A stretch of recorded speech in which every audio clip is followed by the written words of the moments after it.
Iniciamos entonces. Son las 11:07. Un saludo para todos. Bienvenidos a todos a este espacio. Los saluda Mr. Alexandra Font desde la ciudad de Bogotá. Espero que se encuentren muy bien. María Claudia, escríbele y ahí estamos entonces más que conectados. No sé nada más, damas y caballeros, el día de hoy rama judicial. Salimos entonces de la rama ejecutiva, ahora entramos a la rama judicial. Prepárate porque vamos a mostrar el camino este cierre de año, qué es lo que nos espera, Dios mío, para que usted sepa defender sus derechos en este espacio. No sé nada más, damas y caballeros, bienvenidos a este espacio de Economía y Ciencias Políticas. Vamos a darle clic para ir entendiendo este espacio. ¿Y quién dijo? Yo quiero mis 5. Prepárate para responder entonces nuestro Bill Ringer. Y es que el objetivo de la sesión del día de hoy es identificar las entidades y funciones de la rama judicial, para que lo tengamos bien claro. Muy pronto vamos a tener entonces también qué es esto de la rama ejecutiva, qué es una resolución, qué es un acto legislativo. Todos esos elementos vamos a revisar acá. Y prepárese, porque necesito que usted vaya pensando, oiga, cuando yo tengo un problema, ¿qué debo hacer? ¿Demandar? ¿Derecho de petición en tutelar? ¿Denunciar a Invister? No sé qué hacer. No se preocupe. Aquí le vamos a enseñar a hacer ese proceso y aquí lo vamos a hacer paso a paso. Entonces, por eso, el día de hoy vamos a arrancar con las entidades y cuáles son las funciones que tienen. ¿Listo? Quiero ser muy claro en ese proceso. Nuestro Bill Ringer, por supuesto, damas y caballeros, nuestro Bill Ringer. Vamos a ver, activamos entonces nuestro chat, cuéntamelo todo. Entonces, menciona tres entidades de la rama judicial. Listo, claro que sí, no te preocupes, la misa está bien, simplemente que hay que saludarla, hay que darles apoyo. Recordemos que estamos en tiempos difíciles. Ya tuvimos una compañerita que pues partió, tenemos algunos compañeros que pues tienen problemas de salud y por supuesto tenemos entonces la partida del Mister, pero lo que tenemos que hacer es ayudarnos entre todos, ir dialogando y, por supuesto, apoyarnos. En estos momentos la Miss está pasando por una situación donde es importante saludarla, decirle, hola Miss, no te preocupes, para adelante, ¿listo? Por eso lo decimos. Bueno, aquí arranca directamente Valentina Cita, fuertemente, Dios mío. Dice acá la Corte Suprema de Justicia, los tribunales superiores y los juzgados penales del circuito. Totalmente de acuerdo, muy bien, Valentina. La Fiscalía es independiente, ya lo vamos a ver en este espacio. Muy bien, entonces, cuéntamelo todo si ya lo tenemos más que listo. Muy bien, jurisdicciones especiales. Hasta el momento van 2 personas que van peleando por ese 5. Santiago Giraldo es el número 2 que entra a pelear en este espacio. ¿Qué hubo, papá? Le faltan 2. Las jurisdicciones especiales. Muy bien, jurisdicción especial para la paz. ¿Y cuál es la otra? ¿Ya lo tiene? ¿No lo tiene? Cuéntamelo todo a esta hora de la mañana. Vamos a revisar entonces, son las 11:09. Y no siendo más, Mariana Franco, viene aquí por ese 5, damas y caballeros, dice, la Corte Constitucional, la Corte Suprema, el Consejo de Estado, muy bien, aquí, Corte, Santiago Giraldo, viene aquí peleando, vamos, falta 1, dice en este espacio, María Clara dice, Consejo de Estado, Fiscalía General de la Nación, ojo porque ese es un órgano independiente, la Corte Suprema de Justicia, muy bien, el Consejo de Estado, Valentina García, entra a pelear aquí por ese 5, y Ana Díaz, se lo llevó muy bien, dice, Corte Suprema de Justicia, la Corte Constitucional, por supuesto, y la Corte Suprema de Justicia. Muy bien, Mariana Casas. Andrés Suárez. No, Andrés, esa no es válida. Esas que usted me acaba de escribir, Andresito, hombre, son de la rama legislativa, para que lo tengamos bien claro. Muy bien, entonces, los puntos ya están más que puestos en este espacio. La Fiscalía General de la Nación no hace parte de la rama judicial. Ya lo van a ver por qué. Es una rama independiente, para que lo tengamos claro a esta hora de la mañana. Muy bien, no siendo más, preparémonos entonces para ir iniciando. Seguimos aquí, Consejo Superior de la Judicatura. Muy bien, ahora sí quedó listo. Muy bien, entonces vamos a arrancar en este espacio con una frase de Paul Auster que dice, si la justicia existe, tiene que ser para todos. Nadie puede quedar excluido. De lo contrario, ya no sería justicia. ¿Será que realmente, listo, ya aquí la acabo de corregir José Martín Peña, perfecto. ¿Será que realmente sí vivimos en un país que es justo? ¿Sí? ¿No? ¿Será que sí se está cumpliendo esto o no? Cuéntemelo todo. ¿Será que realmente estamos en un país donde la justicia abriga a todos o hay personas que quedan excluidas? Vamos a revisar eso. ¿Será que sí existe la justicia en Colombia? ¿Sí? ¿No? Lo vamos a revisar entonces en este espacio. Muy bien, mientras tanto, ¿cuáles son las temáticas que vamos a tener en este espacio? Ya en este 60%. Oiga, huele a 11. ¿Usted no se ha dado cuenta? Oiga, huele a 11. Ya, llegamos a 11, Dios mío. Esto se puso buenísimo. A un mes de llegar a 11. Y es que, ¿qué vamos a ver en este camino ya para llegar a 11? Las instituciones, entidades y funciones que arrancamos el día de hoy. Próxima sesión, próximo miércoles a esta misma hora, mecanismos de defensa ciudadana. Vamos a revisar qué es una denuncia. Hoy alcanzamos a dar una pequeña introducción. ¿Qué es un derecho de petición? ¿Cómo se hace? ¿Aló? ¿Se escribe? ¿Envío la carta? ¿Cómo se hace? ¿Qué es una demanda? Aquí vamos a explicar el paso a paso, cómo se hace, cómo se radica. Tenemos invitados para la demanda especiales desde los tribunales de Bogotá, ya que están en teletrabajo, también nos pueden acompañar. Y tenemos aquí en este espacio de tutela. En tutela, quiero ser claro que vamos a tener un especial interesantísimo. En tutela vamos a tener invitados de la prensa nacional, ¿sí?, que han hecho algunas cositas con la revista Semana y nos van a estar acompañando víctimas del conflicto armado. Porque vamos a revisar directamente en un país tan violento si la tutela funciona, la demanda, el derecho de petición o qué herramienta existe para defenderse en un país tan violento como este. O como nos toca hacer en las mingas indígenas que lo está mostrando, ¿no?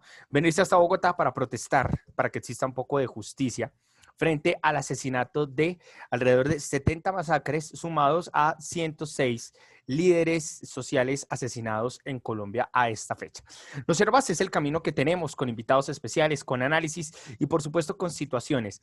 Prepárate para la prueba de acreditación porque en la prueba de acreditación te voy a colocar situaciones en donde las instituciones actúan, entonces es necesario tener en cuenta las funciones y te voy a colocar problemas. Problemas para que tú lees una solución. Si una persona tiene que, de acuerdo al problema, colocar un derecho de petición, una denuncia, una demanda o una tutela. Listo, para que lo veamos en este espacio. No siendo más, revisamos entonces de una vez. Vamos a iniciar entonces con nuestro primer tema, nuestra primera parada después de vacaciones. Espero que hayan descansado, que se encuentren muy bien. Y la sugerencia, con el mayor de los respetos, quédate en casa.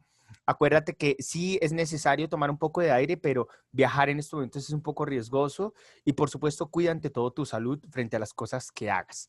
No siendo más, son las 11:14 y iniciamos a esta hora de la mañana con nuestra primera para entidades que componen la rama judicial, entre instituciones y funciones.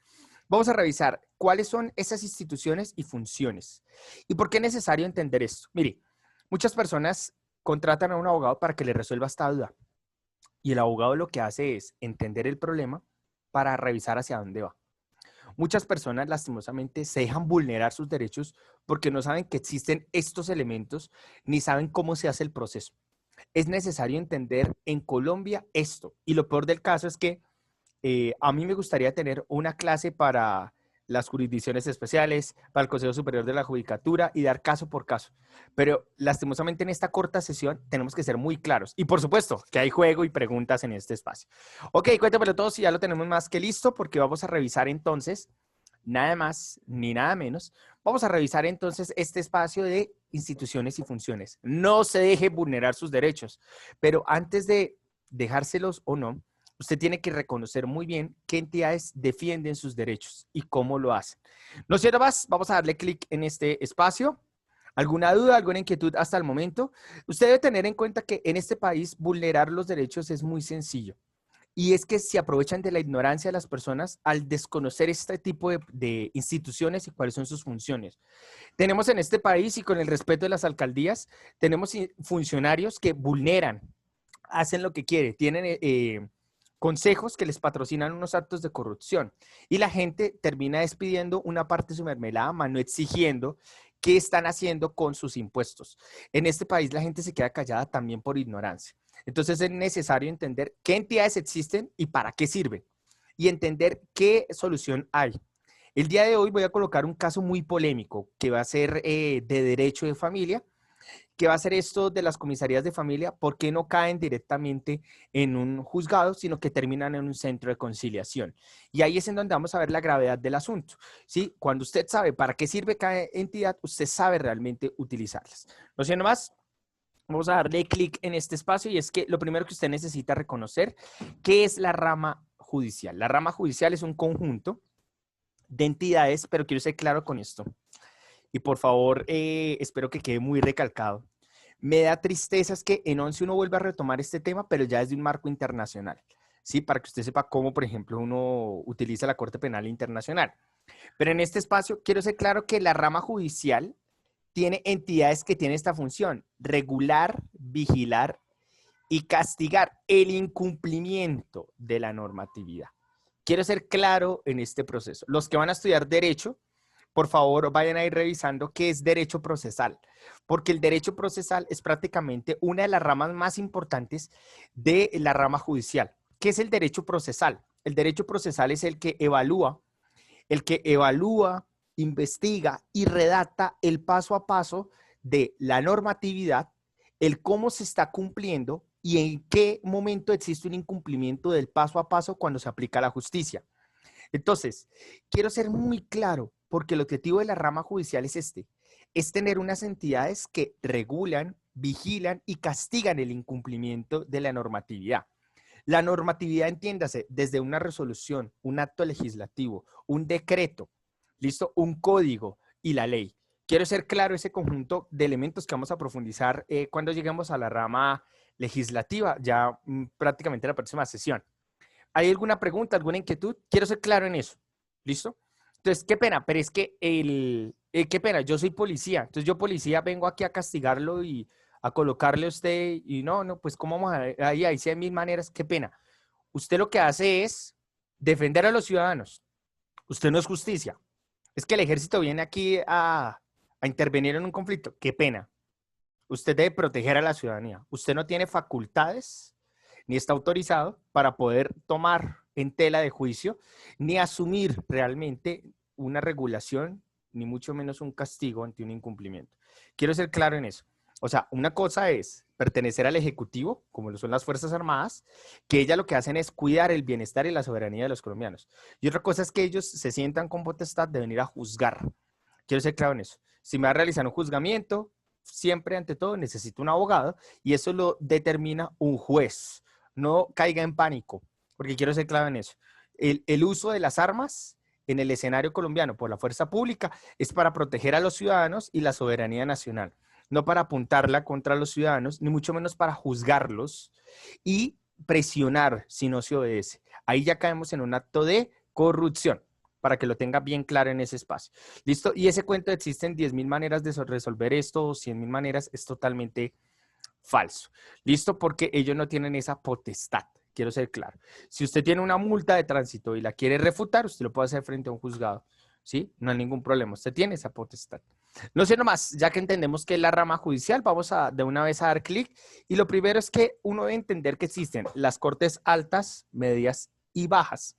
Las altas cortes son aquellas que se encargan de realizarle un seguimiento a la rama judicial, a la rama ejecutiva y a las relaciones de los ciudadanos. Pero para entender esto mucho más a fondo, vamos a revisar cuáles son estas 5 instancias que existen. Estas son las 4 más antiguas. Quiero ser honesto, creo que lo hemos visto, en los videos está registrado. Somos un estado social, repito, y en mayúscula, inmenso, tamaño 600 de la letra, social de derecho. Ser un estado social de derecho significa que estos juzgados o estas cortes lo que buscan específicamente es defender el bienestar social de la ciudadanía. Y para hacerlo, se van a dividir el trabajo de la siguiente manera. Entonces, el Consejo de Estado, téngalo muy en cuenta, estas clases son escasas, usted las va a encontrar de aquí en adelante muy difícil. El Consejo de Estado es aquella que asume y es la última instancia, o sea, después de los juzgados, el mayor proceso, la máxima instancia es el Consejo de Estado y va a revisar esto. Va a revisar casos, conflictos, complicaciones, problemas, roces que existen entre el Estado y los particulares o dos entidades del Estado. Voy a ser más concreto. Voy a colocar en Cajicá, voy a construir una vía para conectar a las veredas. Para eso yo estoy contratando a un consorcio, abro convocatoria y solicito entonces al consorcio para que se presenten diferentes empresas para realizar la construcción de la carretera. Esa convocatoria, yo le empiezo a dar unas condiciones para que se presenten las empresas, que tengan buen dinero para respaldar la construcción, que tengan maquinaria y que tengan experiencia. Pero a la hora de hacer esa convocatoria, si yo empiezo a colocar las condiciones a favor de una empresa, ¿cierto? Y excluyo a los demás, las demás empresas me pueden demandar a mí como alcaldía de Cajicá porque yo estoy arreglando la convocatoria para que otras empresas participen simplemente como una fachada. Y ahí es cuando yo tengo que compadecer frente al Consejo de Estado porque estoy arreglando, lastimosamente, estoy haciendo un acto de corrupción para beneficiar a un particular y estoy afectando y no estoy siendo legal y transparente frente a los demás. Segundo caso, tengo entonces a un ejemplo, contrato al doctor Andrés Suárez y le solicito que él sea el director del ICF, pero nunca le pago el salario. Siempre le estoy dando vueltas. No, doctor, es que no hay plata, usted entenderá por el COVID. ¿A dónde tiene que él llevar directamente el caso? A los juzgados. Si los juzgados no le dan respuesta, el Consejo de Estado es el que entraría a revisar qué pasó. No se preocupe, Camila. ¿Qué fue lo que sucedió con el doctor Andrés y por qué no le están pagando? Entonces, los casos de corrupción, las irregularidades que existen entre el Estado y las empresas o personas es revisado por el Consejo de Estado. ¿Cuál es el marco más grande del Consejo de Estado? ¿Qué es lo que más analiza? Procesos de contratación. Entonces, en los procesos de contratación existe corrupción en la medida en que yo le realizo la consignación, ¿cierto? Como Estado de la empresa, pero la empresa le paga a los funcionarios. Entonces, ahí existe un acto de corrupción o de brecha. ¿Quién realiza esa revisión? El Consejo de Estado. Entonces, específicamente la corrupción en Colombia, ¿quién la está revisando? La está revisando el Consejo de Estado. Porque esa relación que existe entre el Estado, sus mismas entidades y particulares es la que da la posibilidad de la corrupción. Entonces, uno de los elementos más claros que analiza el Consejo de Estado es la corrupción. Preguntas, dudas, inquietudes hasta el momento. Son las 11:23. ¿Ninguna duda? Entonces, recuerde, dice en este espacio, ¿cuál es la función principal que desarrolla la Fiscalía General de la Nación como órgano de la rama judicial? Bueno, quiero ser claro en algo, Rosalín. No pertenece a la rama judicial. Es una rama, ojo, porque la Fiscalía General de la Nación es una pieza independiente y lo que realiza es el proceso de investigación para nutrir el proceso de juzgamiento que hace el Consejo de Estado. Voy a colocar un ejemplo, Rosalín. Tengo aquí directamente a Andrés Suárez, ¿cierto? Al doctor Andrés Suárez que no le han pagado el salario.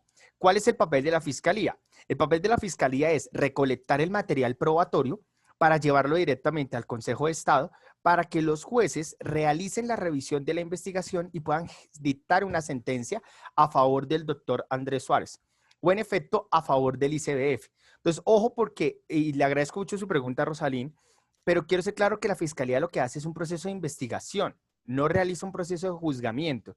Si usted observa directamente la función de la rama judicial que se encuentra específicamente en la Constitución Política, en el título 4, si no me falla la memoria, lo que usted va a encontrar es que la rama judicial se encarga de realizar ese proceso de castigo, mientras que dentro de las funciones, castigo ante el incumplimiento de la normatividad establecida, mientras que la Fiscalía lo que hace es investigar.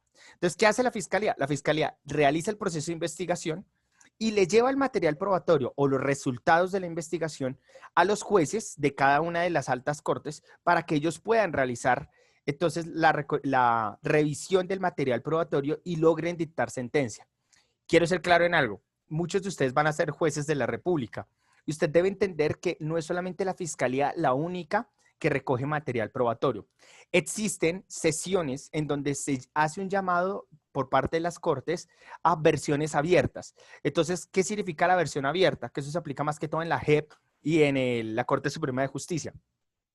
Lo que se hace es solicitarle a la persona que está sindicada, que está siendo denunciada, que tiene que compadecer frente a la ley, frente a la justicia, esa persona tiene que dar la versión de sus hechos, ¿cierto? Pero la tiene que dar frente al juez. A partir de ahí también el fiscal interviene complementando la narración a favor o en contra de la persona que está presentando la versión. Pero quiero ser claro que la fiscalía es un órgano que es independiente de la rama judicial, efectivamente porque su función no es castigar. Su función es investigar. Incluso si usted observa, el tercer franco militar que tenemos en Colombia son los fiscales, porque los fiscales se convierten en aquellos que investigan y llevan directamente este material probatorio a las cortes medias, bajas o altas para realizar el proceso de juzgamiento. Espero haber aclarado su duda, Rosalín. ¿Me confirma entonces? Entonces, recordemos entonces en este espacio para ir cerrando.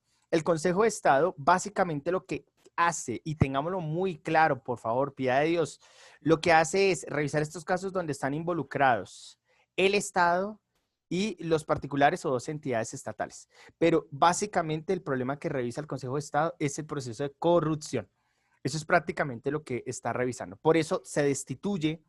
Por eso el Consejo de Estado ordena que un gobernador pare labores, por eso ordena que una gobernación realice el proceso de reparación, ¿sí? Ordena, en el caso del ejemplo que acabé de dar con la alcaldía de Cajicá, ordenaría el Consejo de Estado que la alcaldía elimine directamente el contrato que realizó con esa empresa y vuelva a realizar un proceso de convocatoria con unas condiciones igualitarias para todos. Entonces, quiero ser claro que el Consejo de Estado es el que toma estas decisiones. ¿Listo? Quiero ser claro en esto. Y es independiente, con el respeto del señor presidente, es independiente la rama judicial a la rama ejecutiva. El presidente no puede influir sobre el Consejo de Estado, ni tampoco ningún alcalde y demás. Es independiente. Incluso los jueces tienen una carrera independiente y alejada de la carrera política, que sí se encuentra la política partidista en la rama ejecutiva. No siendo más, ahora sí entramos con una corte que es famosa por los colombianos, siento que es la que más conocemos los colombianos, que es la Corte Constitucional.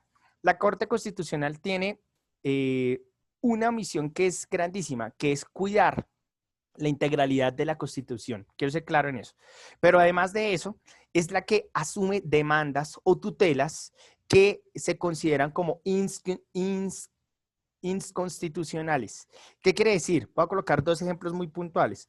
La población LGBTIQ establece frente a la Corte Constitucional la adopción de niños que son productos pues, de familias heterosexuales y que están ofertados de una manera despótica el término, ofertados por el Instituto Colombiano de Bienestar Familiar.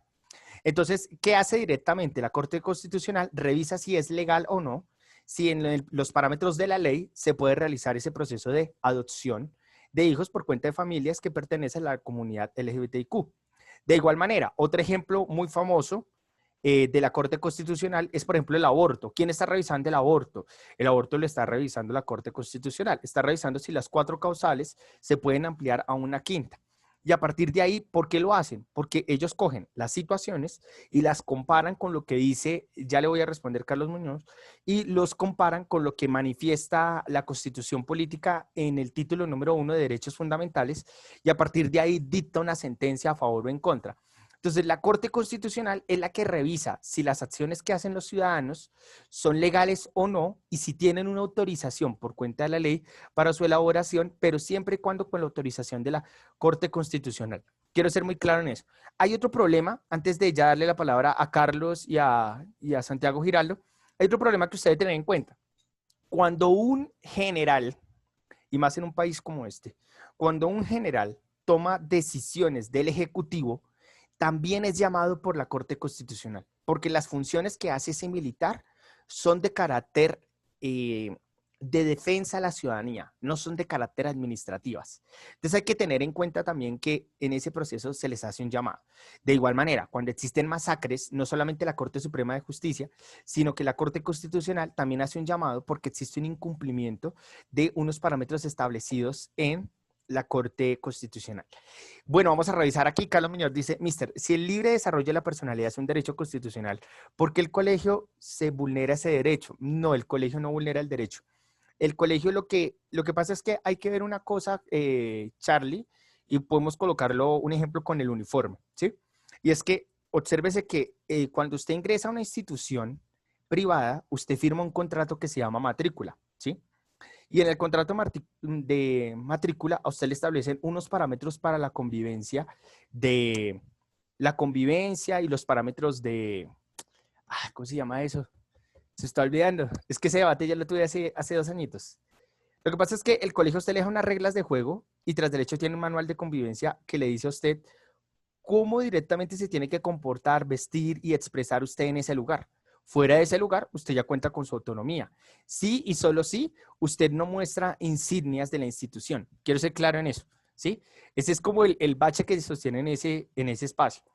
Aunque si la normatividad del colegio lo establece, lastimosamente hay que obedecer, ¿sí? Porque usted firmó ese contrato. Entonces está la firma de su representante legal, que en este caso viene siendo sus dos acudientes o su acudiente, y su firma de aceptación como menor de edad. Entonces no existe una vulneración de el derecho de la personalidad, precisamente porque usted aceptó previamente ese contrato, esas reglas de juego, antes de sostener antes de entrar a estudiar, usted firmó la matrícula. Entonces usted aceptó las reglas de juego. Ahora, en un colegio público, sí sería inconstitucional. En la medida, por ejemplo, el cabello largo. El cabello largo, digamos, es uno de los parámetros que sí se evalúan en los colegios públicos, pero hay otro problema. Si el colegio público redactó un manual de convivencia donde lo aceptó y lo firmó, por ejemplo, el consejo estudiantil, lo firmó el consejo directivo y es reconocido por todo el cuerpo docente, además de los padres de familia, desde su difusión, realmente todo el mundo aceptó las reglas de juego. Entonces, las demandas frente al artículo 12 de la Constitución, el libre desarrollo de la personalidad, no estaría vulnerado porque existe una aceptación del sujeto. Quiero ser claro en eso. Santiago pregunta, ¿y cuando se encuentra una contradicción en la Constitución, por qué prima la Corte? Bueno, la Corte Constitucional prima para beneficiar cuál es el bienestar y a quién es la población afectada. ¿Sí? Voy a colocar un ejemplo bastante fuerte en tiempos de COVID y es, por ejemplo, la contratación a la mujer. Se prioriza la contratación a la mujer porque en las estadísticas colombianas se está presentando que hay machismo laboral. Significa que se contratan más hombres que mujeres bajo criterios que son prejuicios. Entonces, se solicita desde la Corte Constitucional realizar una discriminación positiva. ¿Qué es una discriminación positiva? Que se elabore mayor contratación de la mujer, disminuir un poco la del hombre para posibilitar la mayor participación de la mujer en el marco laboral. ¿Y por qué lo hace la Corte Constitucional? Porque revisa qué es lo que dice la ley y cómo se puede modificar la ley para permitir la discriminación positiva que beneficie al mayor rango poblacional. Quiero ser claro en eso. Espero haber dado respuesta a los dos. Si tiene alguna duda, inquietud, quedo atento. Carlos, lo escuchamos. Mister, pero digamos, el artículo 4 de la Constitución dice que pues, la Constitución es norma de normas y en todo caso incompatibilidad entre la Constitución y la ley o norma jurídica se aplicarán las disposiciones constitucionales. O sea, no quiere decir que si yo firmo ese contrato igual está en contra de un derecho constitucional y pues aquí dice que la Constitución es norma de normas y se deben aplicar las disposiciones constitucionales. Hay un elemento que hace falta también en el caso que usted me está presentando, y es que falta evidenciar el material probatorio que es el resultado de las acciones de discriminación que han aplicado sobre usted.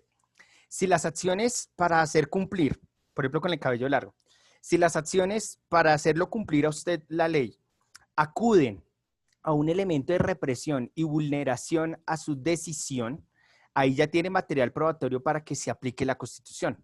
Pero sí, como usted no me ha especificado del caso, no tengo el material probatorio ni las acciones, pero si en este caso encontramos que hay un llamado de atención reiterativo y se llama a los acudientes y se dice usted firmó una matrícula y usted aceptado, acató el manual de convivencia en donde solicita que el cabello realmente lo mantenga de manera corta, las acciones simplemente están plasmando lo que se firmó en un contrato privado entre particulares. Entonces, en ese caso, así la Constitución esté por encima del contrato particular, existió una aceptación previa de los ciudadanos a esa normatividad. Ahora, lo que solicitaría la Constitución es realizar un replanteamiento del manual de convivencia de esa institución. Y eso llevaría a que la institución pueda proclamar nada más ni nada menos un nuevo consejo directivo para realizar una revisión con representantes del Consejo Estudiantil, con el representante de ONCE, el representante de Personería, para realizar una revisión del artículo. Pero hasta ahí se quedaría la Corte Constitucional. Quiero ser claro en eso. No sé si desea aportar más elementos frente a su inquietud, antes de responderle a Santiago. Mister, pero si es el caso de alguien que la rectora le dice o se tiene que peluquear o le hacemos matrícula Condicional. matrícula condicional.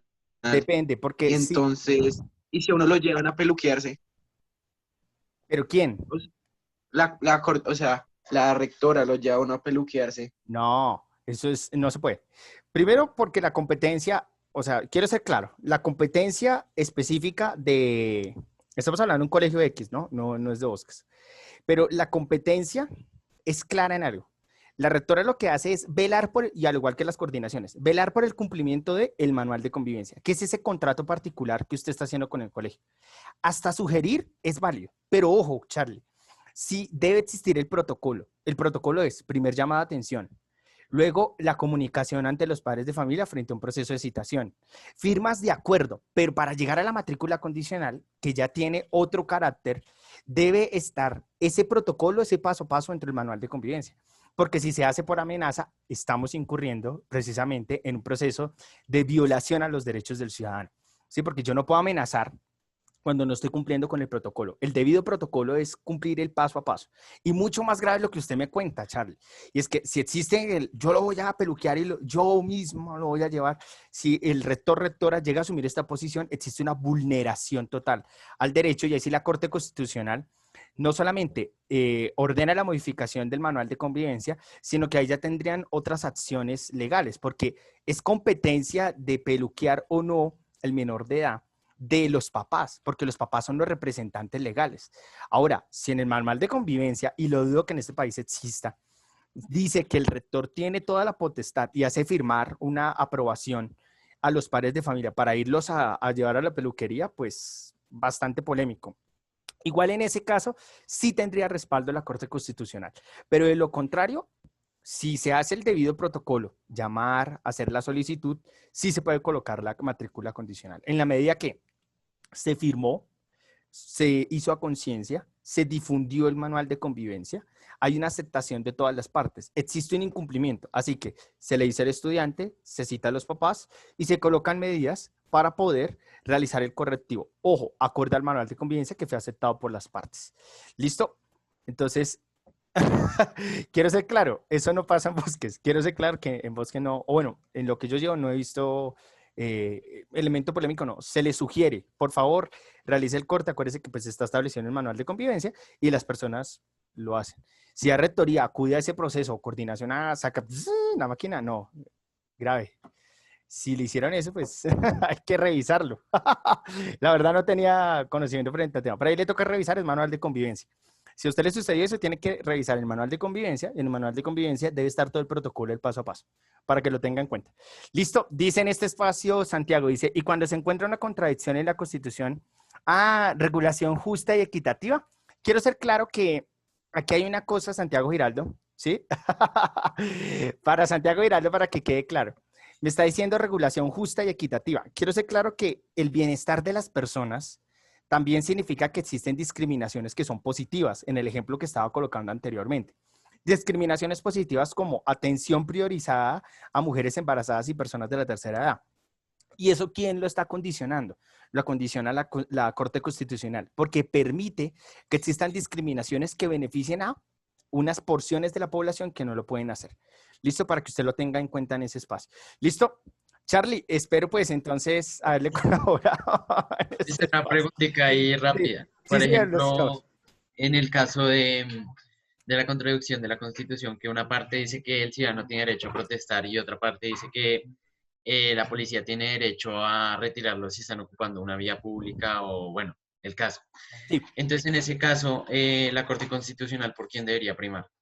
Porque se tiene entendido que los protestantes son una minoría, ¿sí? Pero pues está ahí por una parte que tienen derecho y la por otra parte que no, me hago entender, entonces en ese caso es bastante complicado. No, porque la condición que estamos colocando es muy fácil para la mediación de las dos partes. Es el espacio en donde se realiza la acción. Y quiero ser claro que en eso está legislando y en eso está generando apoyo la Corte Constitucional. Si es un espacio público que está impidiendo el bienestar de los ciudadanos que se están dirigiendo a sus hogares, si impide el flete y el transporte de las empresas, significa que es un bloqueo que atenta a la economía, a los hogares colombianos, a la seguridad de los ciudadanos, tiene que intervenir la fuerza pública. Pero si el espacio se hace en una plaza, que no está obstaculizando ni bloqueando, no hay ningún problema. Entonces, la palabra clave en esta mediación viene siendo el espacio en donde se está generando. Es que, vuelvo, insisto, el diablo está en los detalles y la Corte Constitucional es la que busca el diablo en esos detalles, porque el problema de la protesta social es el espacio en donde se está llevando a cabo. Observe usted el caso de la Minga. El caso de la Minga no tiene ningún problema si viene a Bogotá, si se instala en la Universidad Nacional o si realiza unas carpas en la Plaza de Bolívar. ¿Sí? Es legal el ejercicio de la protesta pacífica y de larga duración.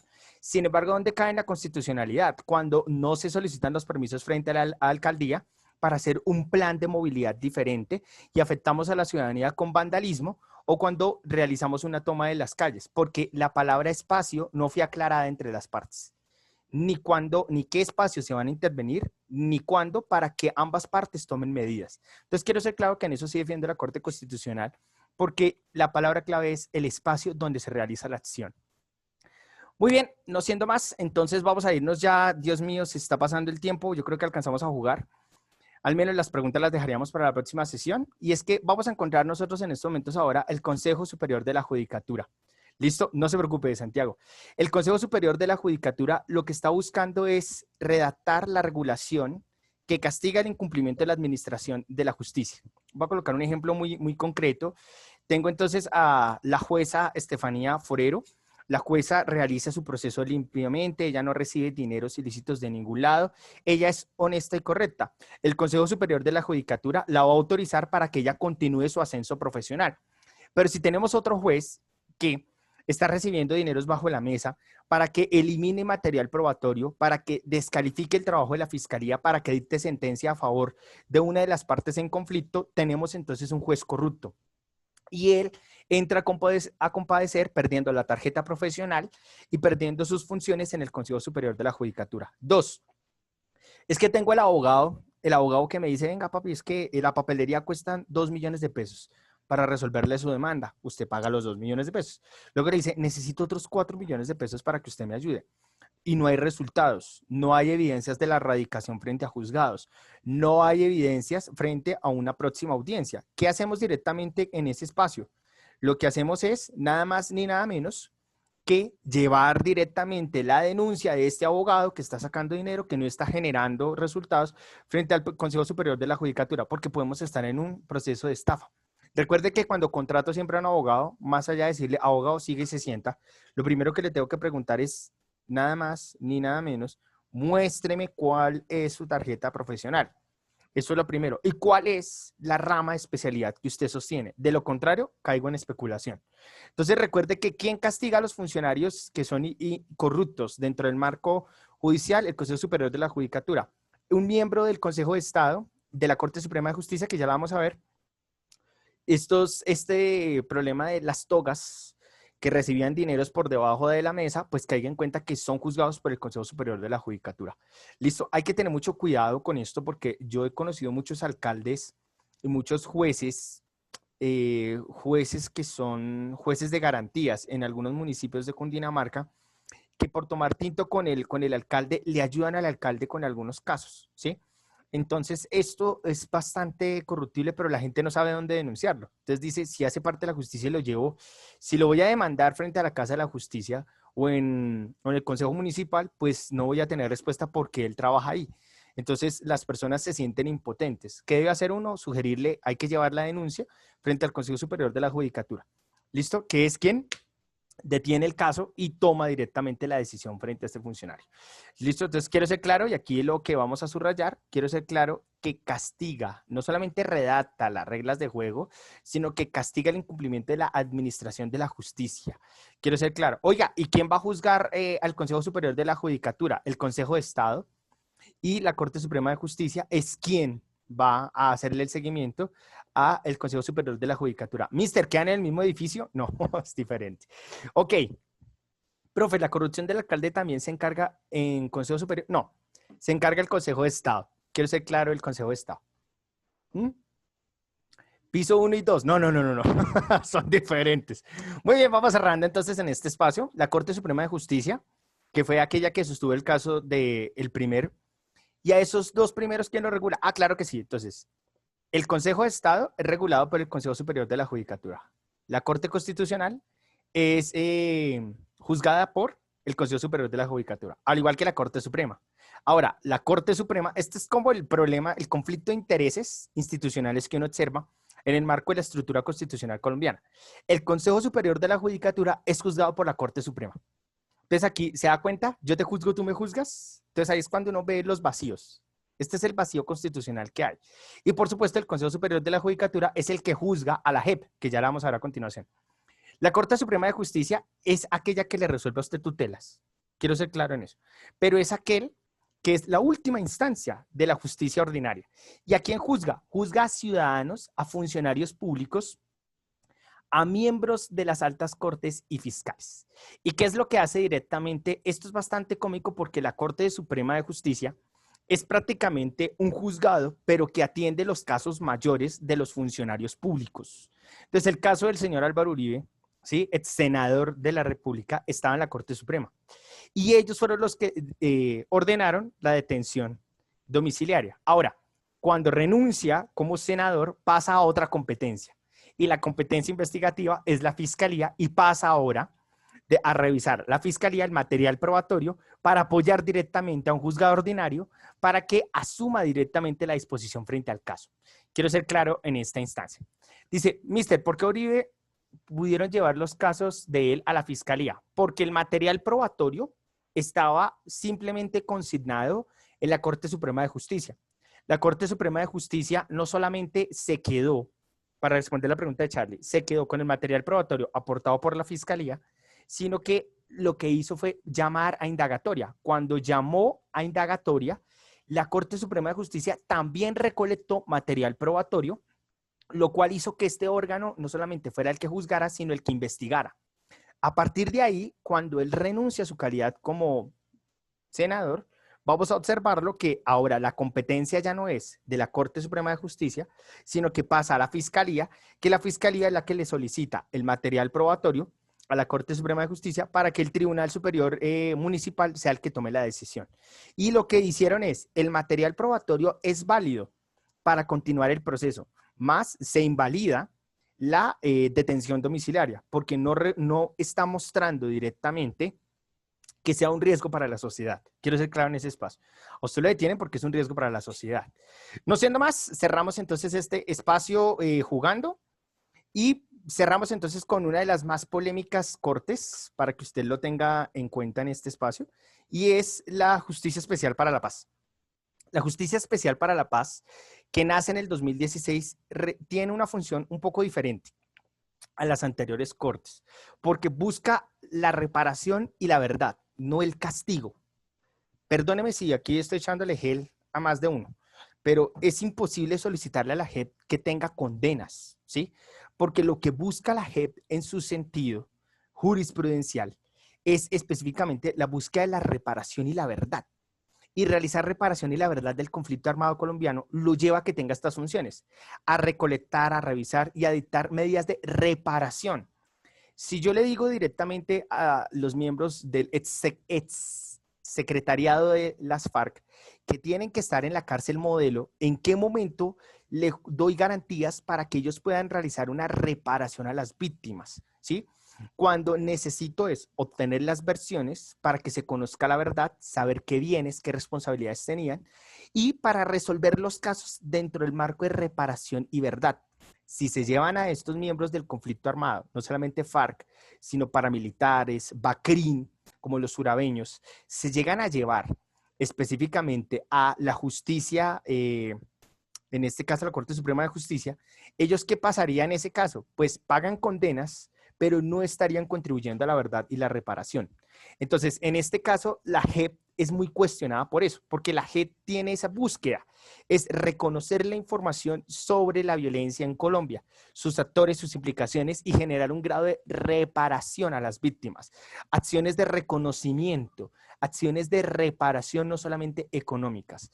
Quiero ser claro en ese espacio. ¿Dudas, preguntas, inquietudes? Dice en este espacio, dice Carlos Muñoz, pero si los casos fueron cuando fue gobernador, alcalde, presidente y senador, ¿por qué se trasladan? Hay un problema, siendo las 11:50 y dejándoles el juego de tarea. Mire, hay un problema fuerte que nosotros vamos a encontrar con la ley, ¿cómo es que se llama?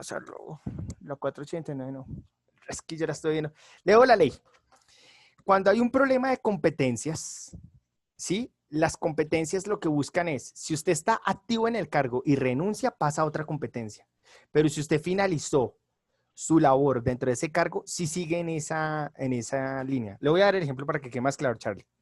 La Corte Suprema de Justicia puede intervenir a un exgobernador, sí lo puede hacer, porque cumplió sus funciones y fue responsable de la cartera durante una temporalidad. Pero si renuncia, renuncia como gobernador, ese caso ya no puede hacérsele seguimiento por la Corte Suprema, sino que pasa a la justicia ordinaria. Y la justicia ordinaria es la que va a entrar a revisar cuáles son los cargos, cuál es el material probatorio para dictar una sentencia, una medida de aseguramiento o una medida de reparación a las víctimas. Entonces, quiero ser claro que el hecho de estar activo y finalizar como funcionario público es diferente a renunciar.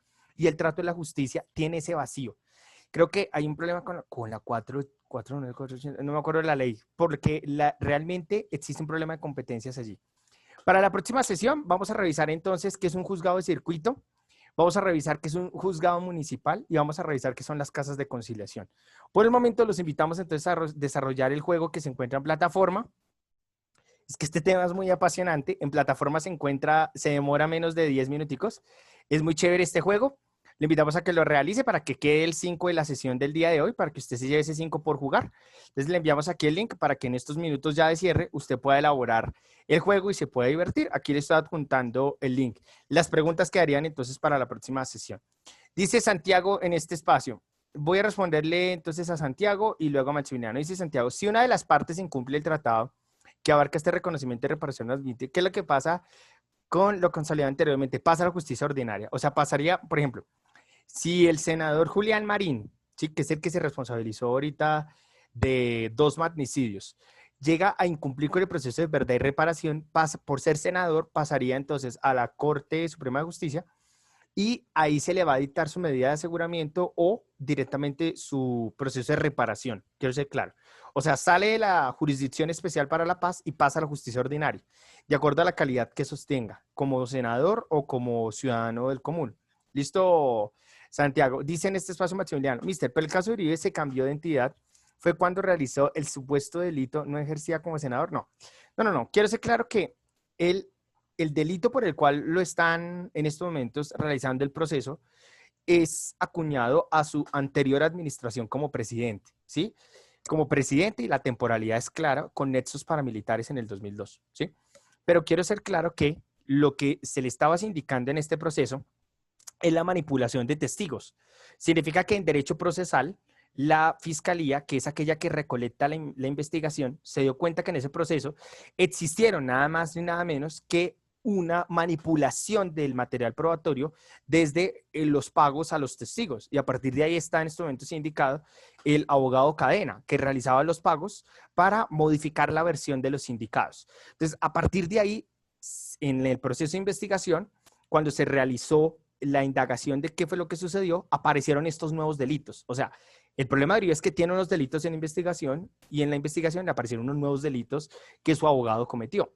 Entonces, a partir de ahí, ¿qué fue lo que hizo la Corte Suprema de Justicia?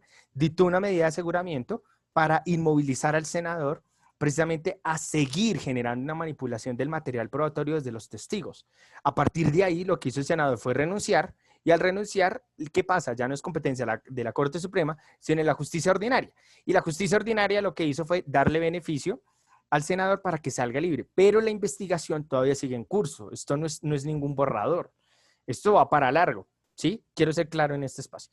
No siendo más, oiga, ustedes charlan muy bueno, son las 11:55. Les agradezco a todos por este espacio. Recuerde jugar, pasarla bien chévere. Y no siendo más, nos vemos entonces la próxima sesión. Una feliz tarde para todos. Me saludan a la directora de a la directora de curso. Oiga, chale, chistes suyos. No. Les deseo entonces una feliz tarde para todos. Que estén muy bien.